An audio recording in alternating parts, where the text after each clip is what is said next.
এক নেশাগ্রস্ত তরুণীকে নিশ্চিন্তে নিরাপদে নির্বিঘ্নে অভিভাবকের মতো বাড়ি ফিরিয়ে দিলেন আমাদের কলকাতারই এক ক্যাব চালক। কে বলে পুরুষ মানুষ মানেই ভক্ষক? সম্প্রতি বছর শেষে বাংলার এই ক্যাব চালকের ভালো মানুষই দেখে মন ভালো হয়ে গেছে গোটা বাংলার। সম্প্রতি সোশ্যাল মিডিয়ায় ভাইরাল হয়েছে এই ভিডিওটিতে দেখা যাচ্ছে একটি ক্যাবে উঠছেন এক মদ্যপ তরুণী। তিনি গাড়িতে উঠেই ওই ক্যাব চালককে ইংরেজিতে বলছেন, আমায় দয়া করে বাড়িতে পৌঁছে দিন, আমি ড্রাঙ্ক। ভিডিও সূত্রে দেখা যায় ওই ক্যাব চালকও তরুণীকে ইংরেজিতেই প্রতিউত্তর করে তাকে ধীর গলায় আশ্বস্ত করছেন তিনি যেন কোনো রকম দুশ্চিন্তা না করেন, তিনি ঠিক তাকে বাড়ি পৌঁছে দেবেন। এছাড়াও ওই তরুণীকে তিনি বেটা বলেও সম্বোধন করছেন।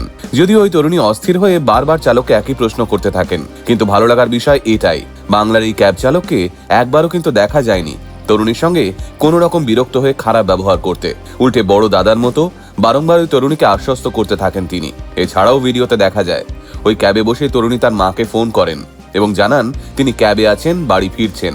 আবার মায়ের ফোনটা ওই চালককেও ধরিয়ে দেন তিনি। এরপর তরুণীর মায়ের সঙ্গে কথা বলে তাকে নিরাপদে বাড়িও পৌঁছে দেন চালক। যদিও গোটা রাস্তাটাই তরুণী ওই চালকের সঙ্গে গল্প করতে করতে আসেন। এও বলেন যে তার মা তাকে এই অবস্থায় দেখলে চড় কষাতেন গালে।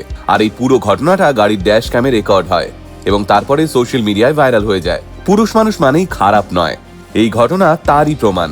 আমাদের সমাজে এখনো এই ক্যাব চালক ভাইদের মতো দায়িত্ববান পুরুষ মানুষেরা আছেন যাদের জন্য আজও মেয়েরা এইভাবে নিরাপদে বাড়ি ফিরতে পারে। তাই নতুন বছরে এমন মন ভালো করা খবরে এভাবেই আমাদের সকলের টাইমলাইন ভরে উঠুক, এটুকুই কাম্য।